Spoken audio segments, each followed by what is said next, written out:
Once again, I'm getting a late start, and that's okay. I'm not gonna hate on myself for it.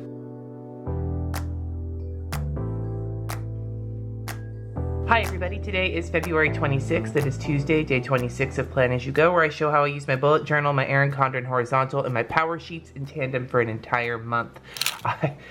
I slept in a little bit today. I was exhausted. Like, I could not pull myself out of bed. And because my kids, they're not here this week, I don't have to get up to get ready with them for school. So I have a little bit of leeway there. Although I will say, sleeping in on the weeks my kids don't have school is a slippery slope. Because it's better, as from what I understand, to wake up at the same time every day. And my husband also still has to get ready for work in the morning. And I miss out on getting to chat with him if I sleep in. So I think, though, that the hunt for Red October is about to start, and that's why my body is like angry at me right now. Yesterday I cooked with cauliflower. We made cauliflower fried rice with shrimp, and it was really good. It's been an up and down month on cauliflower, but we came out of it with that breaded roasted cauliflower and the cauliflower fried rice as two things we are willing to incorporate more often. So mac and cheese, we'll have to try again on that. Next month I think we're going with carrots. Did my power sheets, walked, finished my monthly numbers audit. And other than that, I have not touched the rest of this, but hopefully some of this I'll get to tonight. I keep saying that, we'll see how it goes. I was going to update my bullet journal for March today, but I have a phone call in about half an hour and I don't really have time to, and I'm really still not sure what I want to do yet, so I'm going to give it another day before I decide what I'm going to do. So we're just going to do regular shit today, which is nice because then I can answer some questions. So here's my Erin Condren. I did not wind up doing the arugula penne pancetta. I haven't even gone shopping yet, so I didn't have the food for that. But since we hadn't made the cauliflower fried rice and yesterday was the last day before the cauliflower rice would go bad, I did that instead. So I may do this tonight. Although the reason I had lasagna on the list is because I could assemble it and then leave it for them to bake while I'm at rehearsal. And it's pouring, so that would be some really nice comfort food. So maybe I'll do that. I gotta think about that. Looking at what I already have on here, my kids are back this afternoon, which means I have to go pick up one of them from school.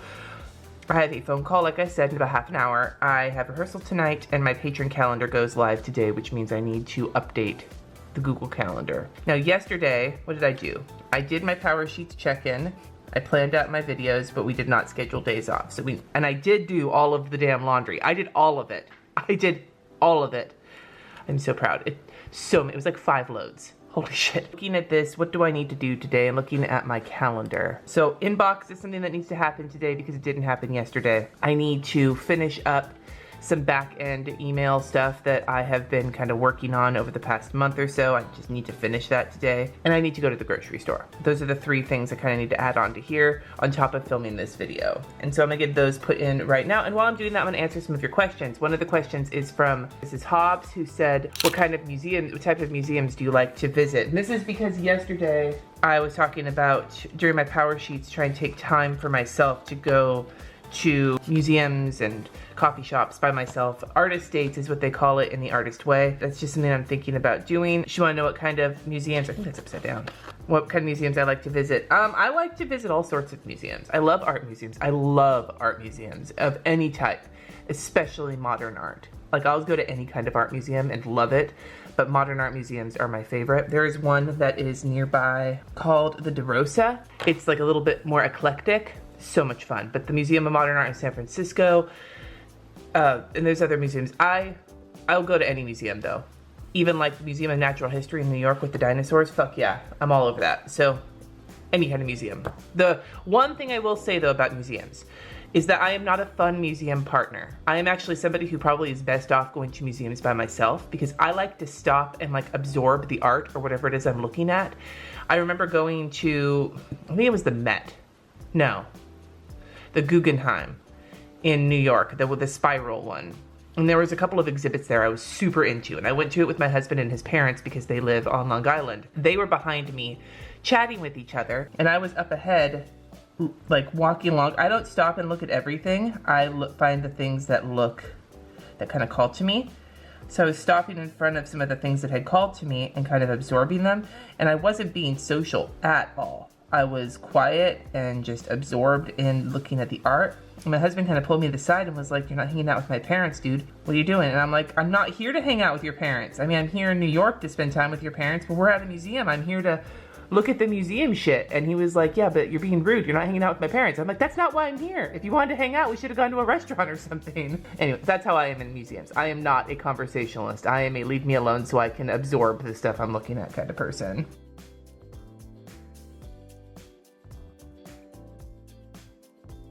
All right, so I used this sticker from the kit that says groceries and then got the rest of this on here. And this is my day, I think. I don't have anything else to add for the rest of the week though, as far as I know. Nothing has popped up that I know about, which is good. Going into my bullet journal, I did not update my pain tracker yesterday, but I did not take a painkiller the day before. I haven't taken a painkiller in 2 days.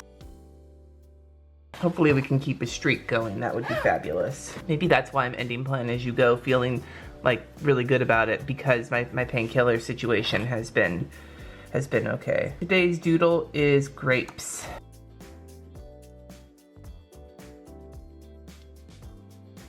Now, from a couple of days ago, Lindsay asked me the question about moving in for the first time with a significant other. She said, did you struggle with the whole moving process when you moved in together for the first time? She's in need of some advice. Okay, so my husband and I, when we moved in together, it was, I think, his first time really living with a significant other. He had had long-term relationships before, but he's a lot younger than I am, and he enjoyed his own space since we'd always lived on his own or with roommates. I, on the other hand, had already been married once and had cohabitated with my ex-husband, and previous to that, a different boyfriend. So I've done it a few times. The funny thing is, both times when I had moved, almost every time I've moved in with a significant other, the catalyst for that moving in has been kind of a crisis in my life where I've needed to move in. Today's lettering is video phone. And what I mean by crisis is not necessarily that my life was falling apart, although that was the case a few times, more so that there was something going on in my life that facilitated me needing to move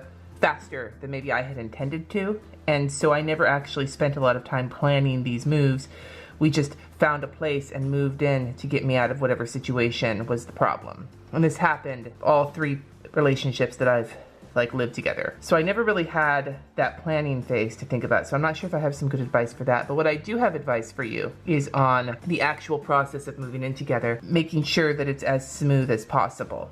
For one, I don't know what your stuff situation is, like how much furniture, how much other shit each of you guys has, and the space that you're moving into. But just know that there is probably a chance that you may have to get rid of some stuff, whether your stuff or his stuff, depending on if you have too much to fit in one apartment or whatever, or if there's something that one of you owns that the other just can't get down with. And the trick is to be as reasonable as possible when it comes to thinking about each other's stuff and what should be gotten rid of and what shouldn't, because even if you think something is hideous or useless, your significant other might think that it's a really important thing to them. And if you dismiss their feelings because of what you're thinking, that it's not a great way to start the whole process. So just keep that in mind. Also, don't try and get everything right from the beginning. Just get into the place and start living there, and then see how your routines are and the habits that you're starting to build together, and then accumulate things to go with that. You know, so often we decide we want to move in somewhere and get everything that we need so it'll be perfect right off the bat when you don't actually know what living there is like yet. I like to think about it as marrying somebody before having sex with them. And I know there are some people who don't believe in that, but for me, you know, I'd rather have had a chance to get it right before committing forever. Okay, I'm sorry. So I checked off this yesterday. I got that done. My podcast finally got that up. But that's the only thing on this list I got done yesterday. But here's the other thing.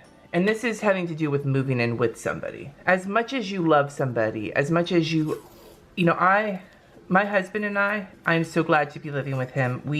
Whenever I travel for business, whenever he's had to travel for business, we both get super whiny about it because neither of us like to be separated from the other for that long. And it's not because we're like, oh, we're so perfect all the time. We argue, we snipe at each other all the fucking time.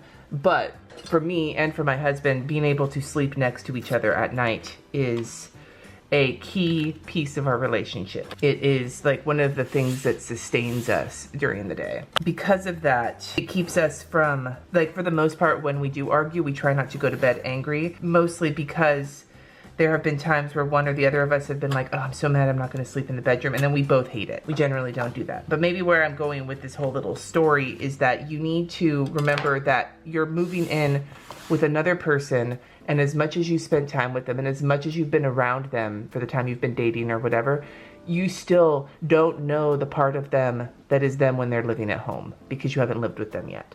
So be prepared to experience things that are going to be great and things that are going to be frustrating, and going into it, just know that, so that when it does happen, you're not caught off guard and you can work through it with some patience as opposed to just getting frustrated. It's my biggest piece of advice, is to just be aware that when you move in with someone for the first time, you are going to see parts of them that you're not thrilled with for whatever reason. And it could be as innocuous as leaving your socks everywhere all over the house.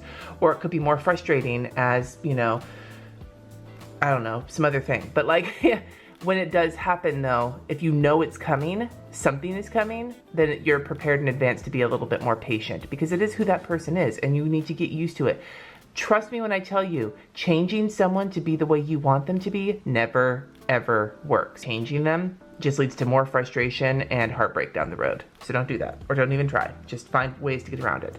But don't be anxious. Living with somebody can be really fantastic. I am thrilled to be living with my husband, and before we were married, I was thrilled. And you remember, my husband had to put up with the fact that he also moved in with me for the first time, cohabitating with a significant other. He also was living with my 3 and 5 year old half-time. If he could do that, I'm sure you'll be okay. So I have one other question I'm going to answer while I'm making my to-do list out for the day, and it's from Allie Green, who said, I am a hardcore paper planner and have a hard time getting with the times and incorporating digital planning. Any tips on how to incorporate digital planning with paper planning with a bit of ease? Thanks. I also was somebody who never thought I could do that. The reason I had to, and I can link my digital situation video up above, is because my family was not looking at my paper planners, and as I am the schedule keeper of the family, if they aren't looking at my planners where the schedule is, then they just weren't knowing what it was, and life was fucking chaos. It's still chaos, it's a little bit less chaotic. My kids still don't use the Google Calendar, but my husband does. So how did I incorporate it? Well, I did it in the most easy way possible for me. I moved all of my future planning and monthly planning to the calendar. So like what used to be in my Erin Condren monthly planner is now on the calendar. So all of my appointments, on my family's appointments are on there, and my editorial calendar is on there. Everything I'm using to plan for the future. The reason that this is awesome for me is because that way I don't have to bring a planner with me when I go anywhere, because I can access the calendar on my phone. If we need to make a doctor's appointment, like a follow-up appointment when we're at the doctor's office, I can look at my calendar, see what everybody in my house is doing, make the appointment, as opposed to carrying my planner with me everywhere, which I don't like doing because I have shoulder problems, and carrying too much shit in my purse is not good for me, especially now that I can't carry much of anything on my fistula arm. I'll be fucking my right shoulder up most egregiously. To me, that was my biggest, that was like, if I was going to incorporate digital planning at all, it was gonna have to be somewhere for scheduling, and this way my husband can also see the schedule easily in somewhere that he is okay with.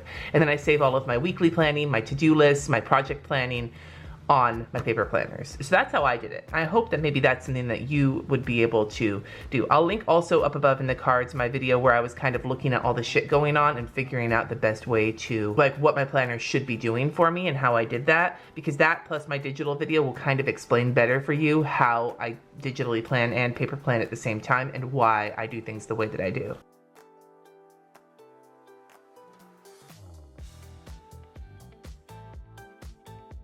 All right, so here is my list for the day. It has the work basically that I just talked about, the grocery shopping and getting my lasagna prepped. It's pretty small, but I'm trying to be realistic with my time today, and I can feel the cramps starting. I'm sorry if that's too much information, but I can feel them starting, which means that I know that sometime during today, I'm gonna wanna just stop what I'm doing and just take some Tylenol and sit there and be grumpy. I'm going to try and work within the confines of what I can tell is coming. I'd like to take Allie's question and turn it back to you. If you use any digital planning to go with your paper planning or just on its own, I'd love you to give Allie some tips on how to incorporate digital planning. And if you haven't yet and you don't want to incorporate digital planning yourself, then I would suggest that you maybe talk to Allie about why you don't digitally plan, because that might give her some food for thought. Leave those comments down below. I'd love to hear what you are thinking about digital planning. Thank you so much for watching. Subscribe if you haven't already, and I will see you in tomorrow's Plan As You Go video.